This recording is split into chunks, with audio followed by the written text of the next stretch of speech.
Okay, so today's video is going to be something a little bit different. So, I like to reload, and one of the big problems is you have to replace your primers.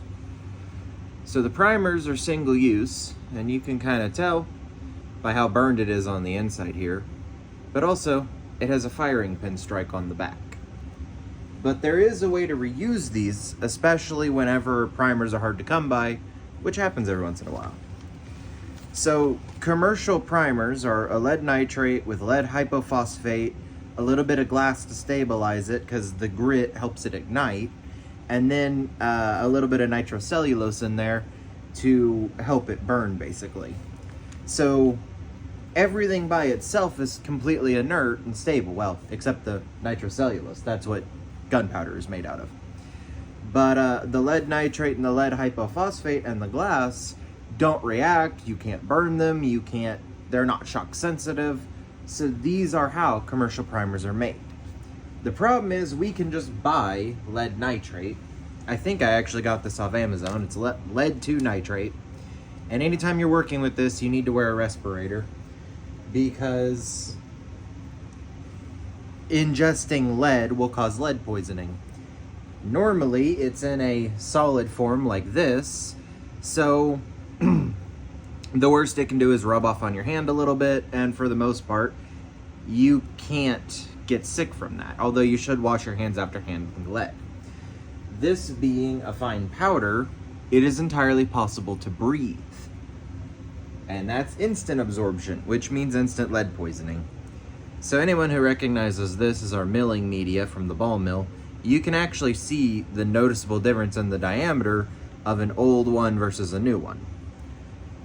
So that's why they have to be replaced occasionally.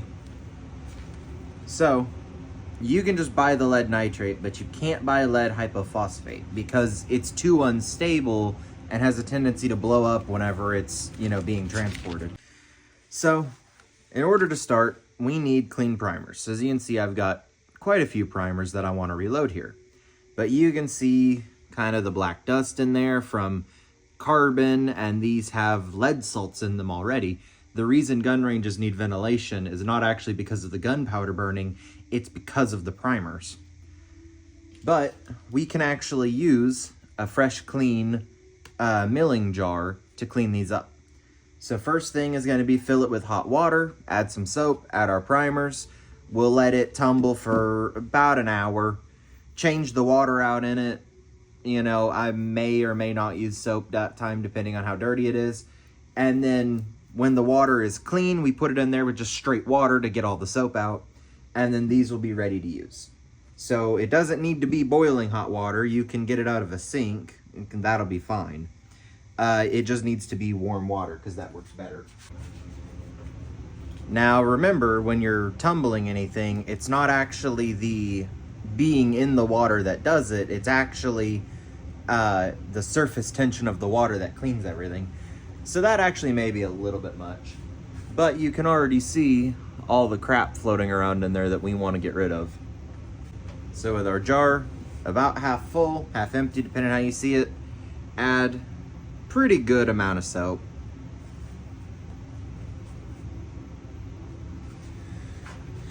Now that that's ready,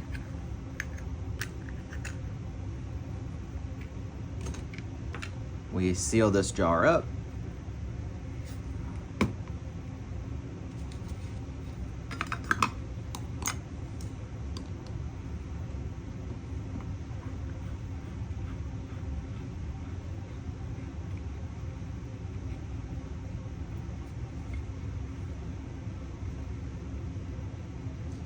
And that is ready to go. No leaks, ready to go on the ball mill, where it'll tumble these for a while and it'll clean them all up. Hell, you can already see how much dirtier that water is. But then you may wonder, well, why do we have the one that's actually full of lead media here if we don't need media? Well, that's because the other ingredient was glass. The easiest source of glass, go buy like a mason jar from, Walmart or something. And we're actually gonna break this into pieces, throw it in this jar, let it mill, and we'll have fine glass powder when we're done. So we'll throw this in a bag, wrap it in a towel, and then I just have my non-sparking hammer here at the workbench. Okay. So they're not super fine. I might actually break that one up a little bit more, but for the most part. And remember, glass is sharp, so we don't want to touch it if we don't have to.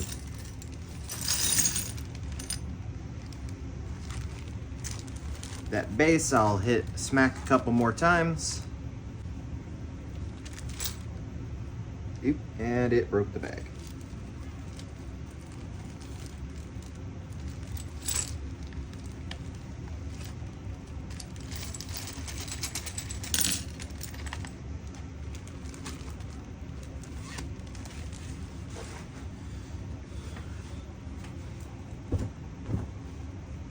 You know, we like danger around here, so rather than our regular fire risk, we're going with a cutting risk this time.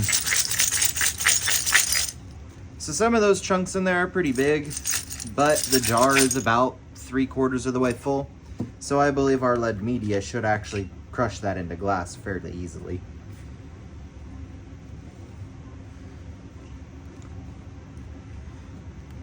Get on in there.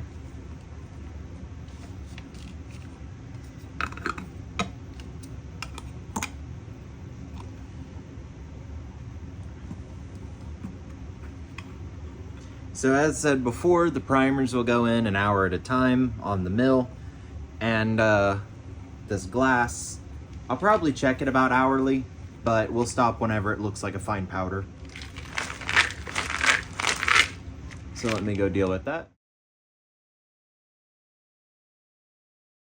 Alright, so these have come out of the tumbler, and they're actually a much prettier color now. You can see that they're actually made out of brass and not out of steel like they look. Don't know how well that's showing up on camera. So now you spread them out, you know, you pour off the water. I mean, really just take your inner, cover it pretty well, pour most of your water out. They're pretty heavy, so they'll stay for the most part. So now every primer is made out of 2 parts. You've got the primer cup right here, and you have the primer's anvil. So the cup, you can see the primer strike.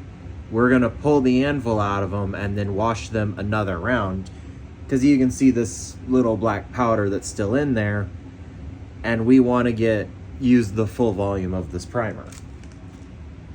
However, this powder that's in here is lead salt, so you really need to wash your hands once you're done messing with this. Easiest way to remove that anvil is to hold the primer in your fingers, get some tweezers that can fit in these little pockets here. Once you got a good bite on it, kind of twist it and lever it out.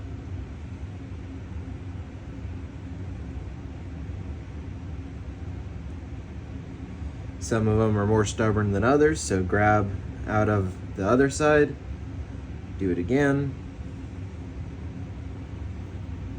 And then you work that primer out of there just by twisting and working it. You get the anvil in one hand and the cup in the other.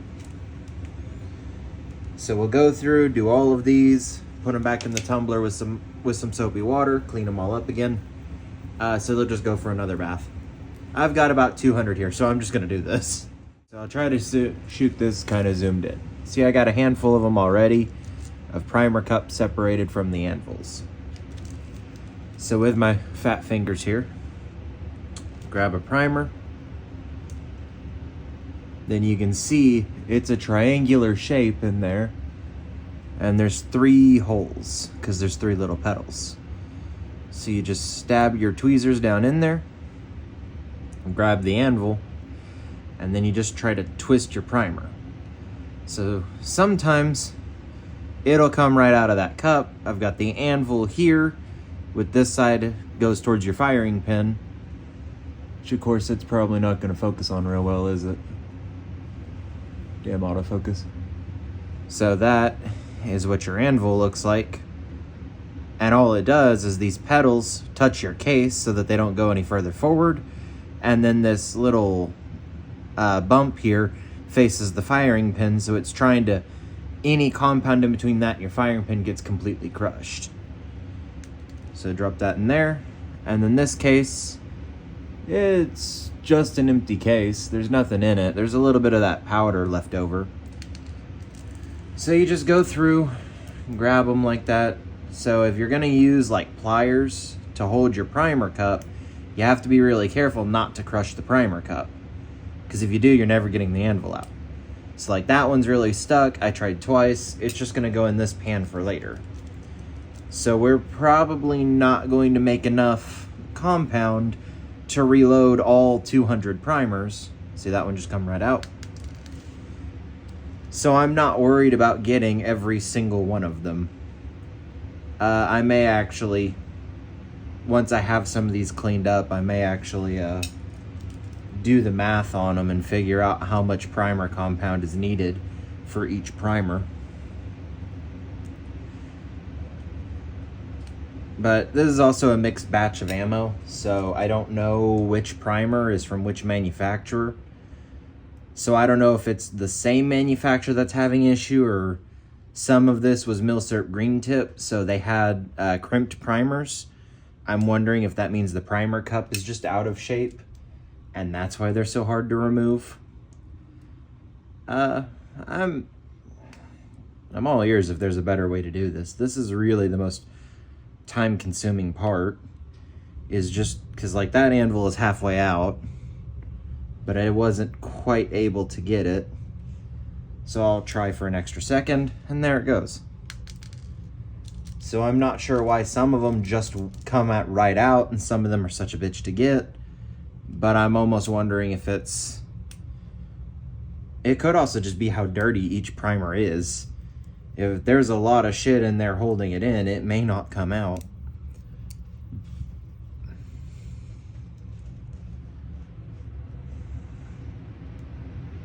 Yeah, so that's another. And I mean, you can see I'm probably about 50-50 right now with how many primers I've managed to get the anvil out of and how many I've skipped over. I might try taking pliers or something to the ones that didn't go and see if that'll help. But the thing is, just I don't know. For all I know, they make them as one piece or something. That one almost went. So just a little bit more effort. And then they do actually make kits like for a primer cutter. And those are great if you're making like percussion caps. Because then you just get like a strip of aluminum or brass or whatever they tell you to do, and you can actually stamp out brand new primer cups every single time. The problem with doing that for any kind of smokeless powder is the smokeless powder has primers and anvils.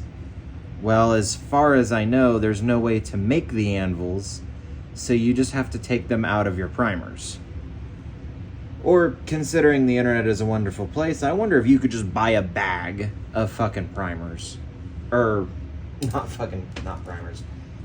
Primer anvils. I legitimately wonder if you could just buy that. Because that would make life a lot easier, because like I said, this is the hard part, is just removing these anvils. And then I separate by batch. If I'm doing large rifle primers, I'll only do large rifle primers.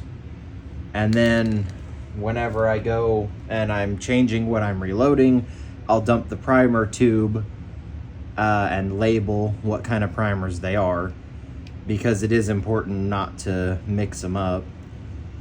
There are small differences between your primers, but they're very hard to see. So you get small pistol, large rifle, small rifle. And the really fucky part is it's like the dimensions of a large pistol and a large rifle, I believe, are the same. But your main difference is that the case wall. So a pistol cup is much thinner because a pistol strikes the primer with much less power than a rifle can. So you need that thinner wall to allow reliable ignition.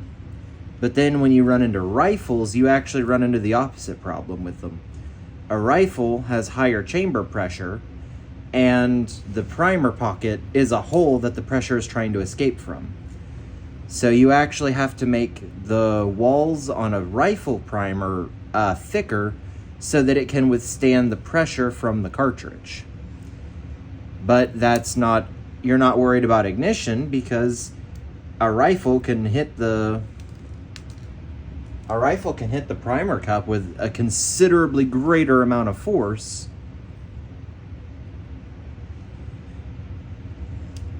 So reliable ignition isn't as much of an issue on rifles as it is on pistols, but containing the pressure is. So they are in fact different.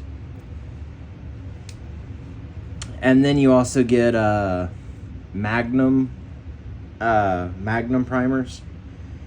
I don't know much about them. I don't ever reload with them. I believe maybe the compound in them is a little bit more volatile, because I've been told if you use Magnum primers on a load you've already developed, it can actually increase the chamber pressure. So maybe they, burn faster, maybe they burn hotter. I mean, hell, if you're developing that one's already gone. If you're developing a reloading formula, then you record your primer brand and style, because if you went from like a CCI to a Winchester, it could create different pressure, and one could be a dangerous load where the other one may be fine, even if you're using the same powder and in the same volume or whatever. Just like your bullet weight is going to determine a lot of your pressure characteristics. So if you're changing the bullets you're using, you need to work up a new load as well. Now, if you're doing long distance accuracy shooting, then you probably don't have a whole lot of interest in reloading your primers, because a commercial primer is a good primer. They're very reliable, and their quality control is really good. From one to the next, it's going to be the same. But due to the case fitting the chamber, long distance shooters reload ammunition, because once the bullet has been fired in their chamber, it actually stretches the brass to fit the chamber perfectly. You're never going to be able to buy that from a manufacturer. They have to make a generic case that works in everybody's gun. And obviously, if you're getting the same load, the same powder, the same bullet, the same shape, volume, and it fits perfectly into your chamber, you are going to get the most accurate ammunition possible. More than what factory ammunition can do.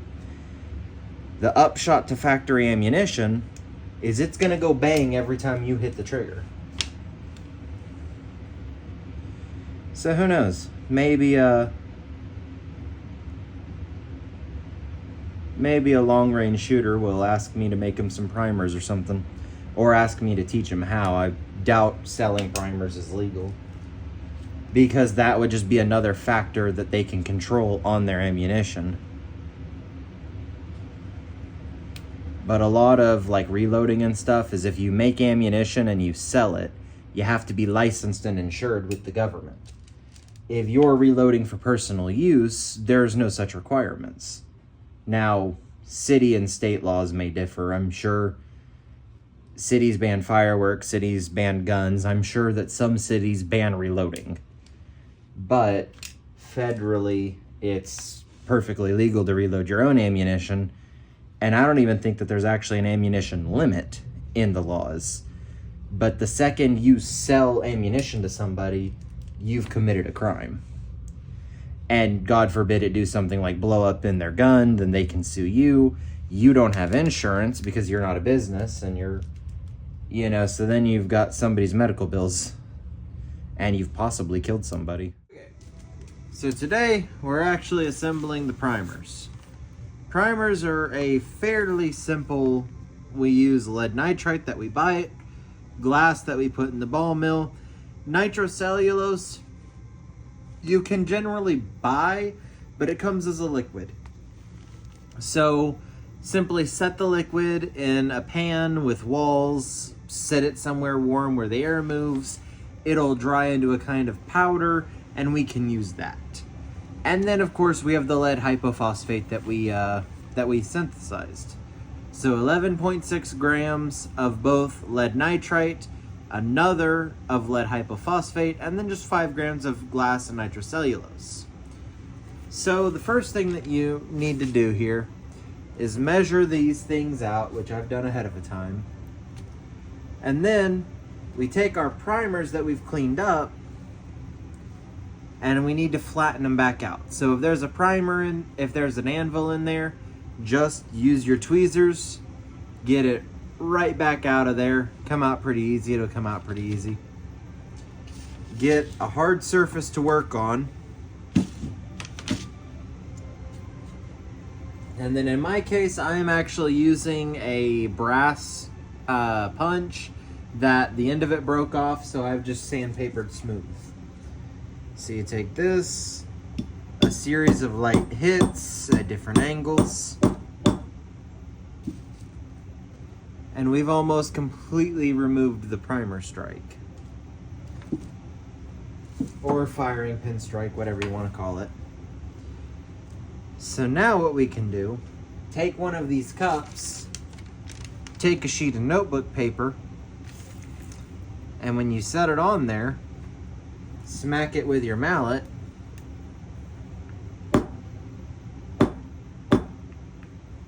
and that will cut out a little round for you that we'll use later to prime. So you do that every time.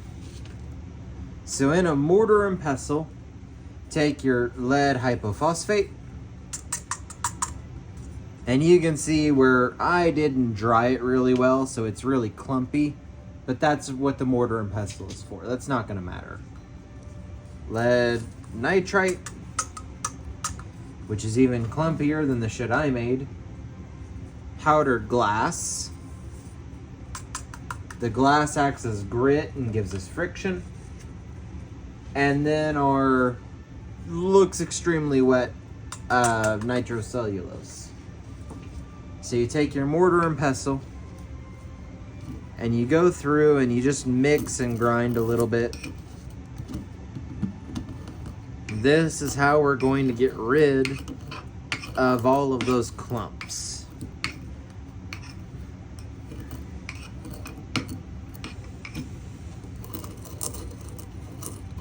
And the only important part of this is to remember you need to have a non-porous mortar and pestle, because we don't want any random ingredients to be mixed in here. So in our case, we're using stainless steel. Probably not the best, because you should be using a non-sparking material, but at the same time, stainless steel is non-porous, which is really the thing I'm worried about here.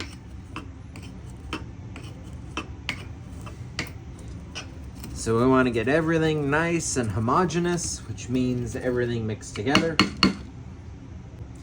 You will need a little pill scooper. I used the one with the flat blade on the back. And for the record, you can just order them on Amazon. You can get everything on Amazon, man. Or Walmart.com, actually. So the thing about making primers this way is it is completely inert until we get it wet.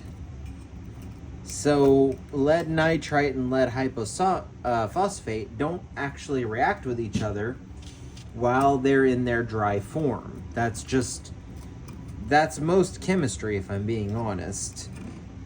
The dry powders will not react with each other because they're a powder. It's a happy form for them. They don't want to be anything else. When you make them aqueous, which just literally means dissolved in water, that's when they're able to react with each other and do all kinds of interesting things. So that's why if you ever watch like a chemistry video, everything looks the same, because it's whatever dissolved in water. So then we can grind that a little bit more. And for the record, I don't know how to use a mortar and pestle. But there are plenty of videos online about how to use one, and they seem to give pretty good instructions.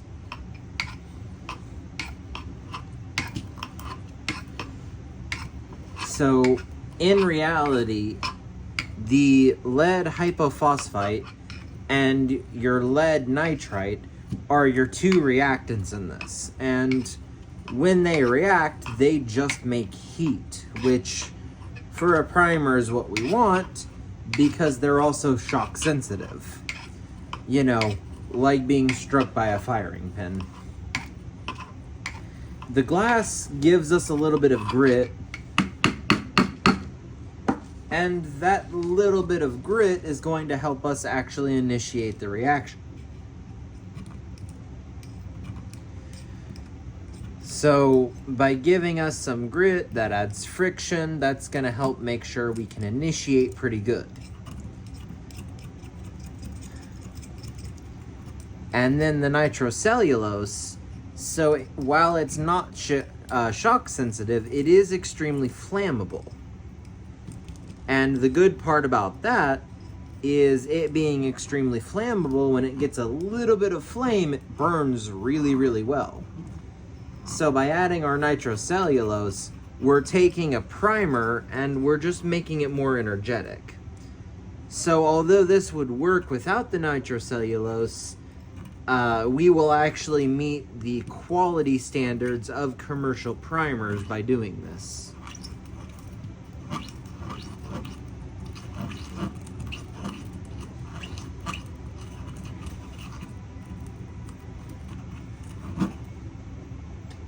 And that is essentially what we're aiming for, is just commercial primer.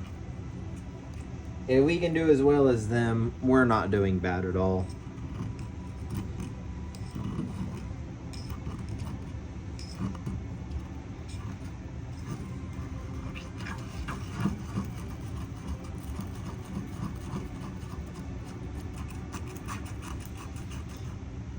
Now, if I was smart, I probably would have let that nitrocellulose dry out a little bit, because these clumps come from water in our solution, and I am assuming that's where the water came from, was the nitrocellulose.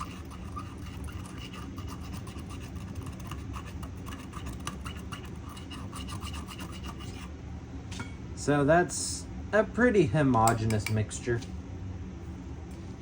So you take one of your primers that you've stamped the primer strike out of using your punch. Again, you can hit it as many times as you want with whatever punch you have. It just becomes a diminishing return. And they're probably not going to look as good as new primers. So then we take our little pill scoop, get a heaping teaspoon,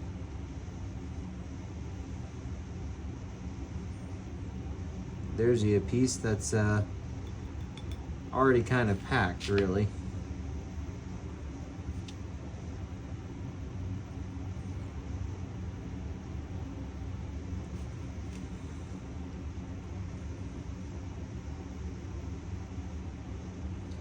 Yeah, that nitrocellulose is really gonna fuck me over right here. So after this one, I may try to dry it out a little bit more. So once you get your primer cup full, you take a punch that's the closest diameter you can find, and all we're gonna do is give it a good whack. See, it's pretty well on there. It's a little bit smaller diameter than I would like, but finding the exact diameter is kind of hard, actually. So I'm going to put all this that I scooped before and put it back in the primer.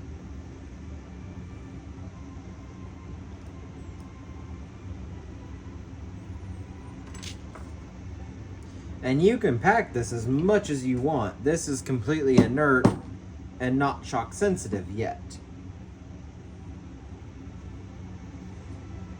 It just kind of becomes a diminishing return because after some point you're not contributing anything, you're just playing with it. So we have our little pellet of the lead nitride packed in there. So now you take a solution that's 50% alcohol and 50% water. So the alcohol in this is just to lower the surface tension of our water. The water is what makes the magic happen. And we're just gonna drop that in there till it's nice and wet.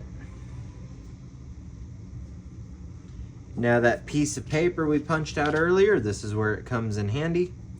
And I think it's well worth using pliers to do this, or tweezers, because I can't grab these fucking things.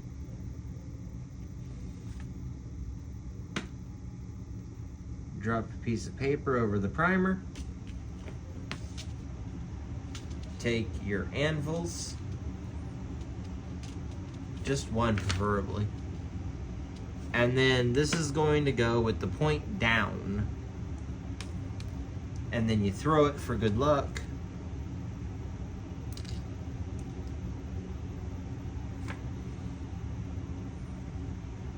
So the hard part about this is you need to do this primer down.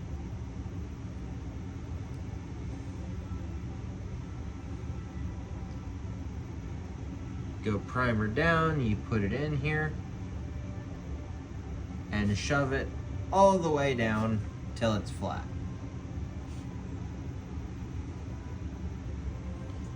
So the lead nitrite and the lead hypophosphate are completely inert by themselves. But by getting them wet, they react with each other. Well, your problem is getting them wet is actually really hard because of the volume we're talking here. It doesn't want to go. So by putting your paper foil, you stop any of your powder from going around the anvil. But then by using water, you make it reactive, and by using the alcohol, you lower the surface tension so that it can actually get the powder wet. And I just use whatever cheap vodka I have that I don't want to drink, because that seems to work good enough, if I'm being honest with you. But you do that, you put your primer in, or your anvil into the primer. That's the surface it's going to strike against. And then we have where we've mostly knocked our primer strike out. So that is our finished primer. Now really, you're going to want to let this dry with the anvil facing up for at least a day. Honestly, you can't go wrong with letting it sit for longer, because we need all of that water to evaporate, and this isn't something that I want to try to speed up. So that is how you make a homemade primer. So this is about 2 primers worth of material I had left over. I'm going to take my brass hammer, which, keep in mind, is non-sparking. Keep in mind, I have eyes and ears on. That was still really fucking loud. This is a non-sparking hammer. When this gets wet, that's how sensitive it is.